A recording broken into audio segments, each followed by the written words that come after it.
किसी सियासी जमात को इंतखाबी अमल में हिस्सा लेने से नहीं रोका जाएगा, निगरान वजीर आज़म अनवारुल हक काकड़ ने वाज़ेह कर दिया। अभी तक इलेक्शन कमीशन ने किसी सियासी जमात पर पाबंदी नहीं लगाई। इलेक्शन कमीशन ऑफ पाकिस्तान इंतखाबात कराने की तारीख का जल्द ऐलान करेगा। निगरान हुकूमत तमाम सियासी जमातों के साथ शफाफ और गैर जानिबदाराना रवैया रखेगी। नवाज शरीफ के मामले पर कानून पर अमल किया जाएगा। किसी बैरूनी कुव्वत को जवाबदेह नहीं, हम खुद मुख्तार मुल्क हैं। न्यूयॉर्क में पाकिस्तानी मिशन में प्रेस कॉन्फ्रेंस से खिताब। इंतखाबात की हतमी तारीख का ऐलान जल्द किया जाएगा, निगरान वजीर इत्तलात मुर्तज़ा सोलंकी की यकीन दहानी। कराची प्रेस क्लब के दौरे के दौरान कहा, शफाफ इंतखाबात के लिए तमाम वसाइल फराहम करेंगे। मजीद बोले, नवाज शरीफ जब वापस आएंगे तो सब आइन और कानून के मुताबिक होगा। नवाज शरीफ जेल की दीवारें तोड़कर नहीं, हुकूमत की इजाज़त से बाहर गए थे। साबिक वजीर आज़म हिफाजती जमानत लेकर वापस आएं या अदालत का दरवाज़ा खटखटाएं, उसका जवाब मैं नहीं दे सकता। जनवरी में आम इंतखाबात का मामला। Chairman People's Party Bilawal Bhutto Zardari ने पार्लिमानी बोर्ड्स तश्कील दे दिए। चारों सूबों में पार्लिमानी बोर्ड्स के मेंबरान का ऐलान कर दिया। पार्लिमानी बोर्ड्स कौमी और सूबाई असम्बली के टिकटों का फैसला करेंगे।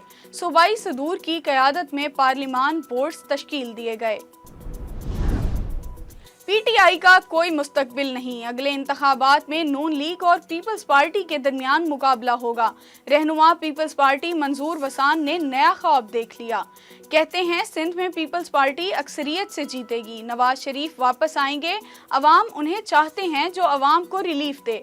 निगरान हुकूमत का काम इलेक्शन कराना है। महंगाई से गरीब अवाम मुतासिर होते हैं।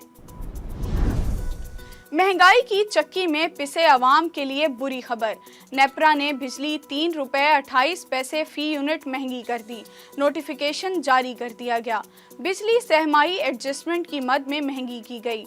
बिजली की कीमतों में इजाफे का इतलाक 1 अक्टूबर से मार्च 2024 तक होगा। बिजली की कीमतों में इजाफे का इतलाक तमाम सारिफीन पर होगा। बिजली महंगी होने पर अवाम का शदीद रद्द-ए-अमल, हुकूमत से कीमतों में इजाफा वापस लेने का मुतालबा। साइफर केस में अहम पेशरफ्त। इस्लामाबाद हाई कोर्ट ने चेयरमैन पीटीआई की दरख्वास्त जमानत समाअत के लिए मुकर्रर कर दी। रजिस्ट्रार हाई कोर्ट ने आइंदा हफ्ते की कॉज लिस्ट जारी कर दी। चेयरमैन पीटीआई की दरख्वास्त जमानत पर समाअत पीर को होगी। चीफ जस्टिस आमिर फारूक दरख्वास्त जमानत पर समाअत करेंगे। चेयरमैन पीटीआई की अहलिया बुशरा बीबी को एफआईए तलबी का समन मुअत्तल करने का तहरीरी हुक्मनामा जारी। इस्लामाबाद हाई कोर्ट ने एफआईए और पुलिस को नोटिस जारी करके जवाब तलब कर लिया। 27 सितंबर को जाती हैसियत में अदालत में पेश होने का हुक्म। एफआईए ने बुशरा बीबी को वॉइस रिकॉर्डिंग का सैंपल देने के लिए तलब किया था। बिजली चोरों के खिलाफ घेरा तंग। मुल्क भर में कुंडा माफिया को काबू करने के लिए क्रैकडाउन जारी। गुजरांवाला में मजीद 60 बिजली चोर पकड़े गए। 797 के खिलाफ मुकदमा दर्ज। 32 बिजली चोर गिरफ्तार।